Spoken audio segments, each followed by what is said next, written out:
सबसे पहले आप सभी को मेरा प्यार भरा नमस्कार। मैं सुरेंद्र कपूर देवभूमि हिमाचल के इन पहाड़ों में एक बार फिर से आपका स्वागत है। तो दोस्तों, जैसा कि मैं आपको बताऊं कि सुबह के लगभग अभी 9:30 बजे का समय है।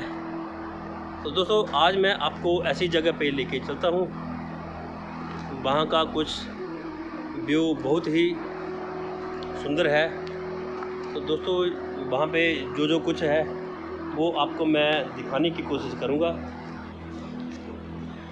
तो दोस्तों, जैसा कि मैं आपको बताऊं, मतलब ऐसी जगह पे आज मैं पहुंचा हूं कि दोस्तों ऐसी जगह पहले मैंने भी कभी नहीं देखी है। तो दोस्तों, मैं आपको बताऊं, यहाँ पे जो एक छोटी सी गौशाला बनी हुई है, तो दोस्तों ये इतनी पुरानी हो चुकी है कि इसके मतलब ऊपर की जो छत है वो भी गिर चुकी है। तो इन्होंने यहाँ पे ऊपर त्रिपाल बिछा के, तो अंदर का व्यू कुछ ऐसा है। एक बहुत ही विशालकाय चट्टान के नीचे ये गौशाला बनी हुई है।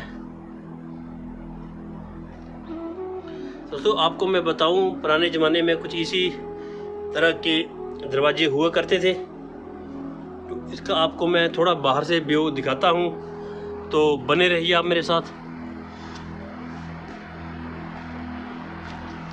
तो दोस्तों, जैसा कि मैं आपको बताऊं, शायद मेरे को लग रहा है कि ये पुराने ज़माने में 2 छतों वाली थी और समय के साथ गिरने के साथ साथ यहाँ पे ये एक ही छत बची है। तो दोस्तों, जैसा कि मैं आपको बताऊं, बहुत ही बड़ी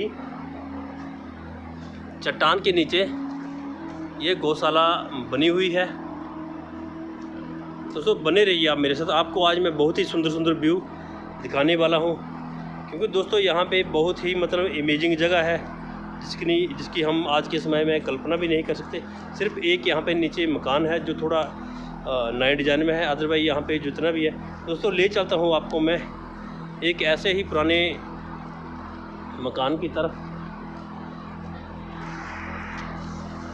तो दोस्तों, जैसा कि आपको मैं बताऊं कि इससे भी पुराना मेरे को एक ऐसे यहाँ पे एक घर नज़र आ रहा है। तो दोस्तों, किस तरह के ये घर हुए करते थे और यहाँ पे जो रहते हैं उनसे भी मैं आपको मिलाऊंगा, सामने खड़े हुए हैं। तो दोस्तों, घर का कुछ डिज़ाइन इस तरह का होता है। पहले ये 2 ही छतों वाले घर रहते हैं। तो इस तरह की पौड़ियों से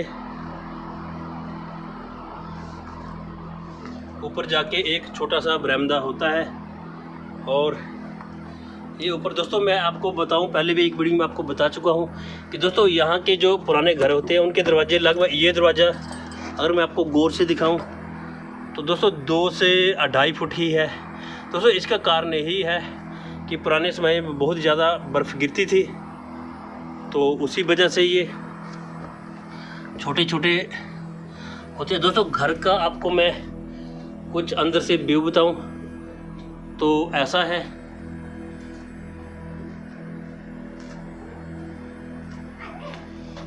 दोस्तों, एक बहुत ही ज़्यादा इमेजिंग चीज़ हमारे सामने है, मैं आपको बताऊं।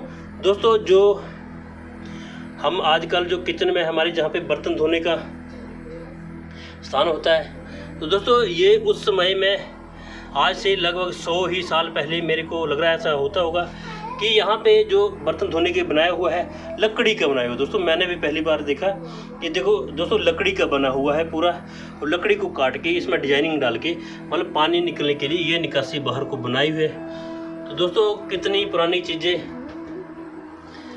आज भी हमारे मतलब देवभूमि हिमाचल में है। तो दोस्तों, ज़रूरत सिर्फ यही है कि हम उनको ढूंढें और उनकी जो पुरानी उसकी वो है, उसकी धरोहर को बनाए रखें। ये क्योंकि हमारे हिमाचल की ये शान है, बहुत ही पुरानी चीज़। दोस्तों, जैसा कि मैं आपको बताऊं, जैसे इस घर के अंदर में एंटर हुआ तो आपको यहाँ पे एक बड़ा सा पत्थर दिखाई दे रहा होगा।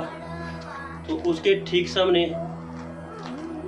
एक चूल्हा है। तो दोस्तों, चूल्हे का डिज़ाइन कुछ इस तरह से है जो कि पुराने समय का होता होगा। दोस्तों मैं आपको बताऊं, जो छत पे यहाँ पे मतलब स्लेट के नीचे जो बहुत बड़ा गार्डर डाला जाता है, दोस्तों आपको बताऊं कि ये पूरा का पूरा पेड़ ही है।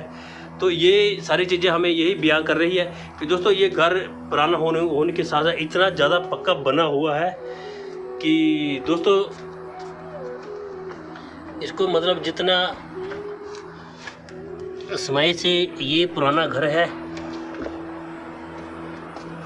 क्योंकि उस टाइम 8-10 फीट बर्फ़ ज़रूर गिरती होगी, तो उसी को देखते हुए ये बनाया गया है। तो सबसे पहले उनके बारे में थोड़ी हम जानकारी लेते हैं। तो सबसे पहले आपको नमस्कार। तो मैं जानना चाहूँगा कि सबसे पहले आप मेरे को अपना नाम बताएं। देशराज। अच्छा, तो आपसे मैं पूछूं कि आप यहाँ पे कितने सालों से रह रहे हैं? 30-32 साल हो गए। अच्छा, 30-32 साल हो गए। तो दोस्तों इस तरह की यहाँ की घर की डिज़ाइनिंग है। तो मतलब जिस टाइम आप यहाँ पे आए थे तो यहाँ पे लाइट वगैरह थी, कुछ थी ना थी? अच्छा, तो उस टाइम लाइट का फिर क्या प्रबंध करते थे आप? ये जंगनी फुकनी हुए के घर में छिड़े छाड़े।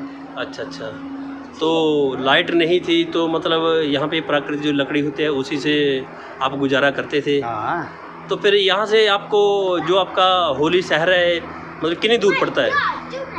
ये कोई लगन दे 10-20 मिनट। अच्छा, तो वहाँ के लिए कुछ पुल वगैरह बना हुआ है कि नहीं बना है? नहीं, पीड़ बन पे। अच्छा, पीड़। तो पीड़ से आने से मतलब आपके जो बच्चे परे पढ़ने जाते हैं तो उनको आने जाने में दिक्कत तो नहीं होती? नहीं। अच्छा, उनको आदत बन गई है, मतलब रोज जाएंगे तो रोज जाना है, रोज जाना। हाँ जी। तो मैं आपसे जानना चाहता हूँ कि आप काम क्या करते हैं? दिहाड़ी में जो क्या है। अच्छा, तो ये यहाँ पे बिल्कुल अकेला घर है, तो आप हर रोज मतलब होली में ही जाते हो काम करने के लिए? हाँ। अच्छा, तो आप यहीं के ही है कि आपके और भी कहीं घर है? एक ठीक है, कड़ी गाना है। अच्छा, तो मतलब ये जैसा कि दोस्तों मैं आपको बताऊं, ये बहुत ही ज़्यादा पहाड़ी इलाका है। मतलब यहाँ से शहर तो मतलब छोटा सा होली जो हमारा बाज़ार है वो तो मतलब 1-1.5 किलोमीटर ही है, लेकिन फिर भी ये जैसे मतलब उससे बिल्कुल कटा हुआ एक अलग यहाँ पे स्थान है। तो यहाँ पे जो खेती बाड़ी होती है, आप क्या क्या यहाँ पे बोते हो? जौ, कणक। अच्छा, तो ये राजमा। तो इनमें पानी पुनी होता है कि ऐसे ही मतलब बारिश पे डिपेंड करते हैं? पहले तो ना होती वेलखा होगी पहले। अच्छा, तो जी मतलब पानी उनी चले। अच्छा, थोड़ी बहुत सुविधा मतलब आ गई है। तो दोस्तों मैं आपको बताऊं कि यहाँ के जो रहते हैं उनसे मैंने आपको रूबरू कराया, उनका नाम बताया। तो कुछ यहाँ पे जो नीचे किस तरह का दरवाज़ा है, तो इसको एक बार थोड़ा आप खोल के दिखाएंगे।